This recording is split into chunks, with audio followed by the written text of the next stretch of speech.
Cinema ரகசியம் நேயர்களுக்கு வணக்கம். தன்னை சீக்கிரம் வரச் சொல்லிவிட்டு வீட்டில் படுத்து தூங்கிய எம்.எஸ். விஸ்வநாதனுக்கு தனது பாடல் மூலம் கண்ணதாசன் பதிலடி கொடுத்துள்ள சம்பவம் தமிழ் சினிமாவில் நடந்துள்ளது.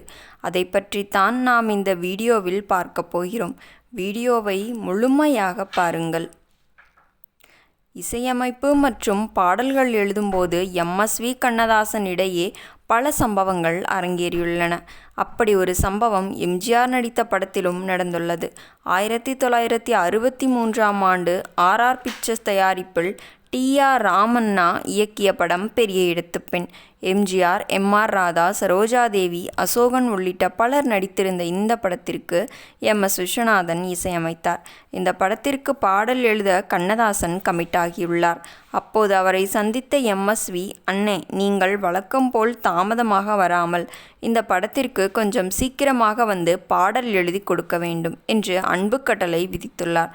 அந்த கட்டளையை ஏற்றுக்கொண்ட கண்ணதாசனும் சீக்கிரமாகவே கம்போசிங் ரூமுக்கு வந்துவிடுகிறார். ஆனால் அங்கு எம்.எஸ்.வி. இல்லை. என்ன இவன் நம்மை சீக்கிரம் வர சொல்லிவிட்டு எங்கே போய்விட்டான் என்று நினைத்த கண்ணதாசன் எம்.எஸ்.வி. வீட்டுக்கு ஃபோன் செய்துள்ளார். ஃபோனை எடுத்த அவரது உதவியாளர், நைட்டு 3 படத்திற்கு ரெக்கார்டிங், இரவு 2 மணிக்கு தான் சார் வந்து படுத்தார், இப்போது தூங்கி கொண்டிருக்கிறார், எழுப்பினால் திட்டுவார் என்று சொல்லி ஃபோனை வைத்துவிட்டார்.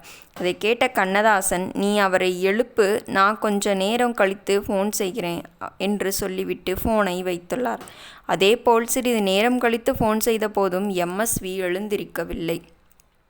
அடுத்த சில நிமிடங்கள் காத்திருந்த போது படத்தின் இயக்குனர் டி.ஆர். ராமண்ணா வந்திருக்கிறார். கண்ணதாசன் நடந்ததை அவரிடம் சொல்ல, எம்.எஸ்.வி. வேண்டுமென்றே அவ்வாறு செய்திருக்க மாட்டார், நீங்கள் கோபப்படாதீர்கள், நான் சுச்சுவேஷனை சொல்கிறேன், நீங்கள் பாடல் எழுதுங்கள், எம்.எஸ்.வி. வந்தவுடன் இசையமைக்கலாம் என்று கூறியுள்ளார். படத்தில் எதிரியின் மகளை திருமணம் செய்து கொண்ட நாயகன் எதிரி செய்த தப்பினால் கர்ப்பமாக இருக்கும் தனது மனைவியுடன் வாழ முடியாமல் விலகவும் முடியாமல் தவிக்கிறான். அப்போது அவர் இறைவனை நோக்கி பாடுவது போன்ற ஒரு பாடல். கண்ணதாசன் 2 வரிகள் எழுதி இதற்கு இசையமைக்கச் சொல்லுங்கள், மீதி வரிகளை நான் வந்து எழுதுகிறேன் என்று சொல்லிவிட்டு சென்றுள்ளார். சிறிது நேரத்தில் எழுந்த எம்.எஸ்.வி.யுடன் கண்ணதாசன் ஃபோன் செய்த விஷயத்தை சொல்ல பதறியடித்து கொண்டு வருகிறார். அப்போது கண்ணதாசன் கொடுத்த வரிகளை இயக்குனர் எம்.எஸ்.வி.யிடம் கொடுக்கிறார். இதை படித்த எம்.எஸ்.வி.க்கு சரியான அதிர்ச்சி. படத்தின் சுச்சுவேஷனை புரிந்து கொண்ட கண்ணதாசன் தன்னை சீக்கிரமாக வரச் சொல்லிவிட்டு தூங்கிய எம்.எஸ்.வி.யை இணைத்து, அவனுக்கென்ன தூங்கிவிட்டான், அகப்பட்டவன் நானல்லவா என்ற பாடலை எழுதியிருந்தார். தான் சந்திக்கும் சம்பவங்களை வைத்தே பாடல்களை கொடுக்கும் கண்ணதாசன் எம்.எஸ்.வி. தூங்கியதை அந்த பாடலில் உணர்த்தினார். மீண்டும் நாளை சந்திப்போம். நன்றி, வணக்கம்.